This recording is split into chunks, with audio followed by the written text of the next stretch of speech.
Hello everyone, welcome back to my channel.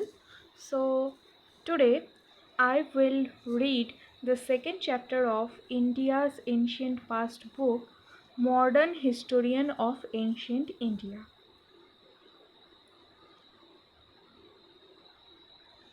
Colonialist views and their contribution. Although educated Indians retained their traditional history in the form of handwritten epics, Puranas, and semi biographical works, modern research in the history of ancient India began only in the second half of the 18th century to serve the needs of British colonial administration. When Bengal and Bihar fell under the rule of the East India Company in 1765, they found it difficult to administer the Hindu law of inheritance. Therefore, in nine, in 1776, the Manusmriti, the law book of Manu, which was considered authoritative, was translated into English as a code of Gento laws. Pandits were associated with British judges to administer Hindu civil laws and Maulavis to administer that of Muslims. The initial efforts to understand ancient laws and customs, which continued largely until the 18th century, culminated in the establishment in Calcutta in 1784 of Asiatic Society of Bengal. It was set up by a civil servant of East India Company, Sir William Jones. 1746 to 94, he was the first to suggest that Sanskrit, Latin, and Greek belong to the same family of languages. He also translated the play known as the Abhigyana Sakuntalam into English in 1789. The Bhagavad Gita, the most popular Hindu religious text, was translated into English by Wilkins in 1785. The Bombay Asiatic Society was set up in 1804, and the Asiatic Society of Great Britain was set up in London in 1823. William Jones emphasized that originally in European languages, very similar to Sanskrit and the Iranian language. The enthusiast European country These enthused European countries such as Germany, France, and Russia to foster ideological studies during the first half of 19th century. Chairs in Sanskrit were established in the UK and several other European countries. The greatest impetus to ideological studies was given by the German-born scholar F. Max Muller (1823 to 1902), who was largely based in England. The revolt of 1857 caused Britain to realize that it badly needed a deeper knowledge of manners and social system of alien people over whom it ruled.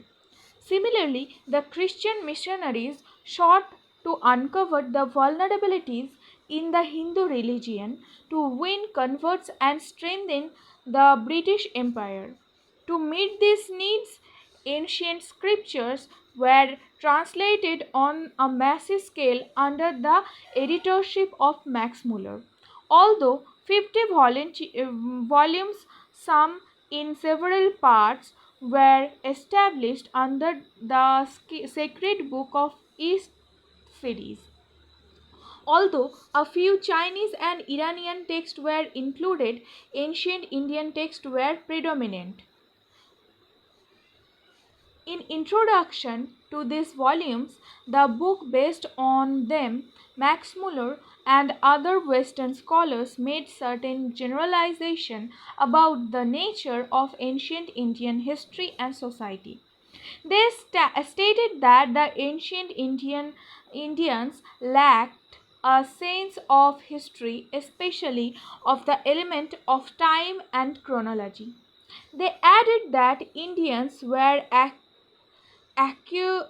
accustomed to despotic rule, and also natives were engrossed in the problems of spiritualism or of the next world, that they felt no concern about the problems of the world.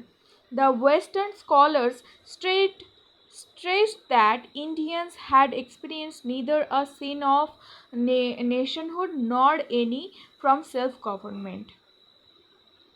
Many of these generalizations were made in the early history of India by Vincent Arthur Smith, 1843 to 1920, who wrote in 1904 the first systematic history of ancient India. His book, which was based on an in depth study of available sources, gave primacy to political history. It served as a textbook for nearly 50 years and it's still used by scholars. Smith's approach to history was pro imperialist. As a loyal member of the Indian civil service, he emphasized the role of foreigners in ancient India. Alexander's invasion accounted for almost one third of his book. India was presented as a land of despotism which had not experienced political unity until the establishment of British rule. He observed autocracy is substantially the only form of government with which the historian of India is concerned. In sum, British interpretation of Indian history served to denigrate the Indian character and achievement and justify colonial rule. A few of the observations appear to have some validity, thus, the comparison to the Chinese Indians did not show any strong sense of chronology, although in the earlier stage important events were dated with reference to the death of Gautam Buddha. However, generalizations made by colonialist historians were by and large either false or grossly exaggerated, but served as good propaganda material for perpetuation of the despotic British rule. Their emphasis on the Indian tradition of one man rule could justify the system which vested all powers in hands of viceroy. Similarly, if Indians were obsessed with the problems of the next world, the British colonial masters had no opinion but to look after their life in this world. Without any experience of self rule in the past, how could the natives manage their affairs in the present? At the heart of all such generalization lay the need to demonstrate the Indians were incapable of governing themselves. Nationalist approach and its contribution. All this naturally came as a great challenge to Indian scholars, particularly to those who had received Western education. They were upset by the colonialist distortion of their past history and at the same time distressed by the contrast between the decay feudal society of India and the progressive capitalist society of Britain. A band of scholars took upon themselves not only the mission to reform Indian society but also to reconstruct ancient Indian history in such a way to make a case for social reforms, more importantly for self government. In doing so, most historians were guided by the nationalist ideas of Hindu revivalism, but there was no dearth of scholars who adopted a rationalist and objective approach. To the second category belongs Rajendralal Mitra, 1822 to 91, who published some Vedic texts and wrote a book entitled Indo-Aryans. A great lover of ancient heritage, he took a rational view of ancient society and produced a forceful tack to show that in ancient times people ate beef. Others sought to prove that, in spite of its peculiarities, the caste system was not basically different from the class system based on division of labor found in Europe's pre-industrial and ancient societies. In Maharashtra, Ramkrishna Gopal Vandarkar, 1837 to 1925, and Vishwanath Kashinath Rajwade, 1869 to 1926, emerged as two great dedicated scholars who pieced together varied sources to reconstruct the social and political history of India. Archie Vandarkar reconstructed the political history of Satavahanas of Deccan and the history of Vaishnavism and other sects. A great social reformer, though through his researches he advocated widow remarriage and castigated the evils of the caste system and child marriage with his unadulterated passion for research. V.K. Rajwade journeyed from village to village in Maharashtra in search of Sanskrit manuscripts and sources of Maratha history. The sources were eventually published in 22 volumes. He did not write much, but the history of the institutions of marriage that he wrote in Marathi in 1926 will continue to be a classic because of its solid base in Vedic and other texts. Also because of the author's insight into the stage in the evolution of marriage in India, Pandurang Vaman 1880 to 1972, a great Sanskrits wedded to social reform, continued their earlier tradition of scholarship.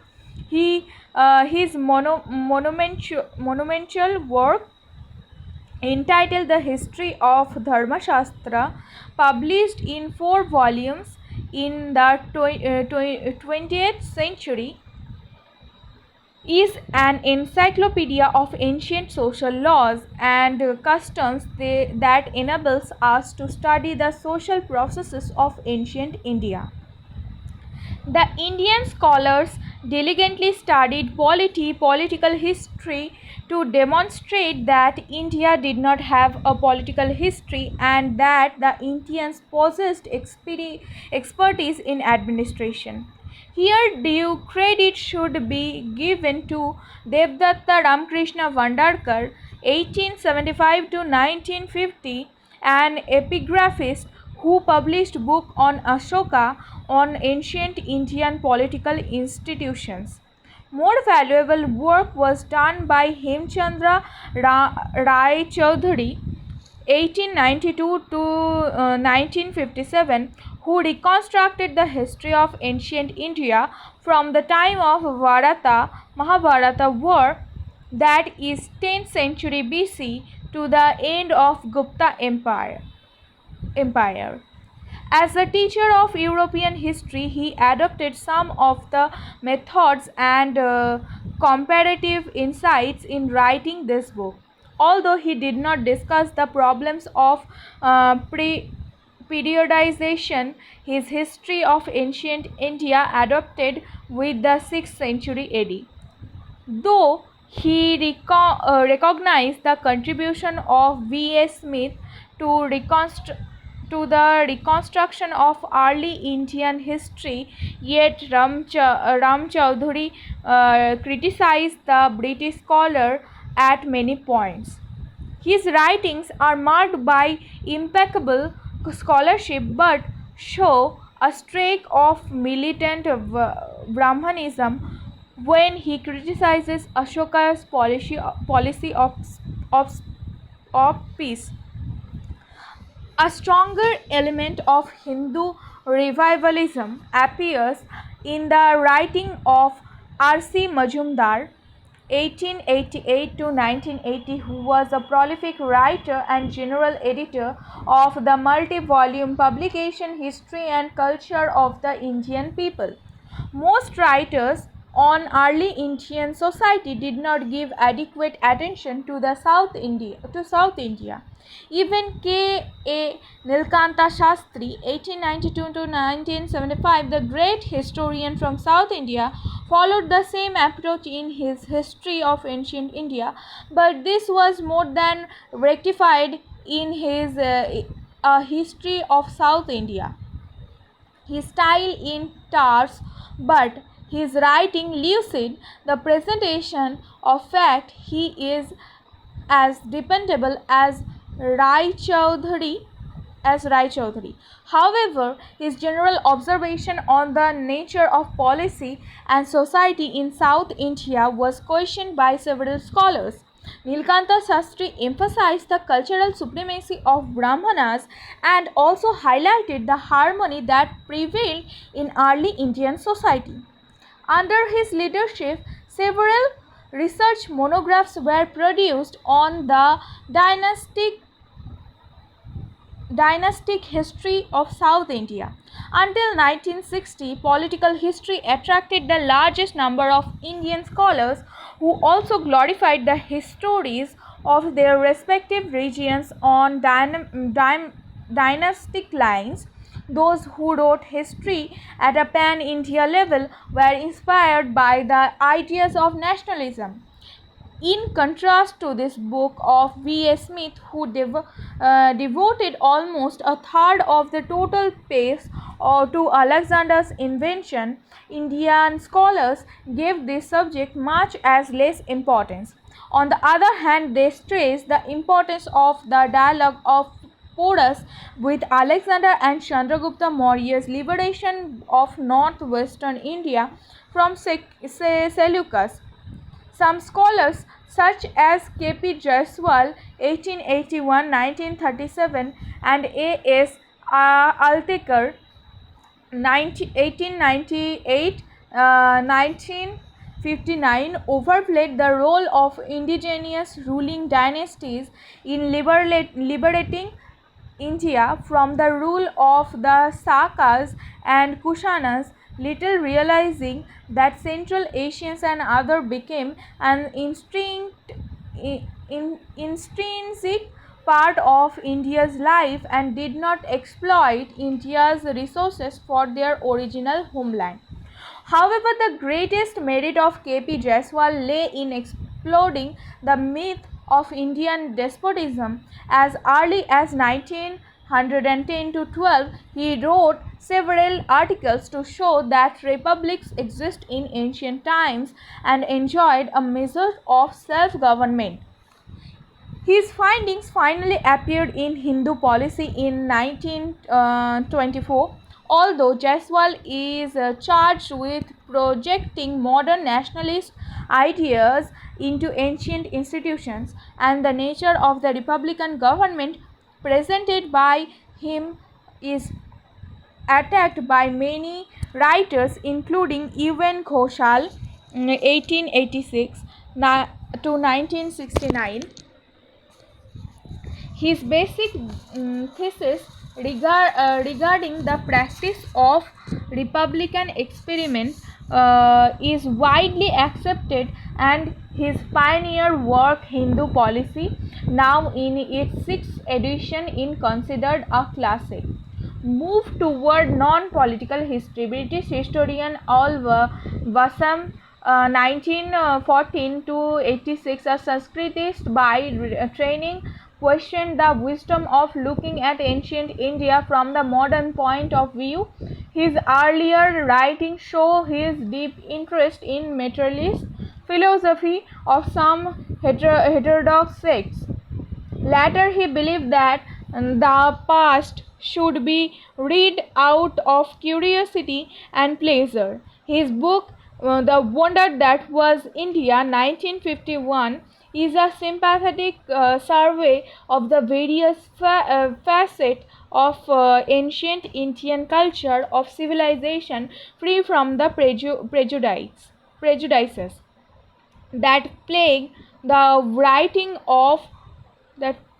writing of V.A. Smith and many other British writers. Washam's book marks a great shift from political to non-political history.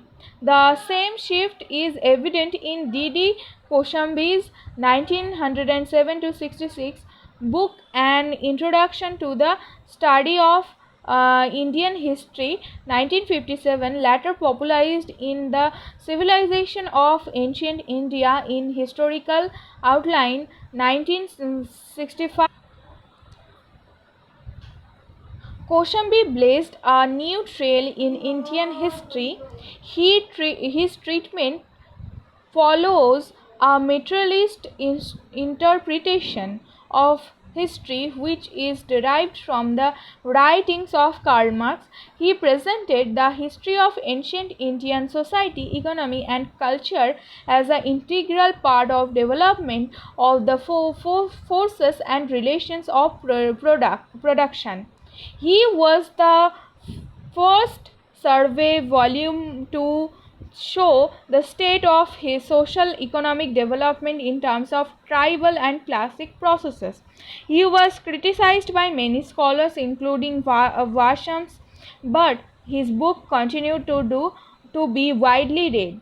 Over the past 40 years, there has been a sea change in the methods and orientation of those who work on ancient India.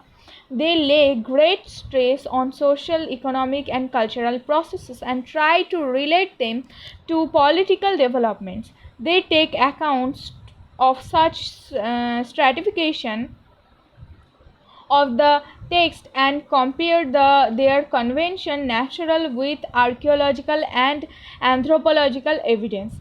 All these bodies all this bodes well for the future of historical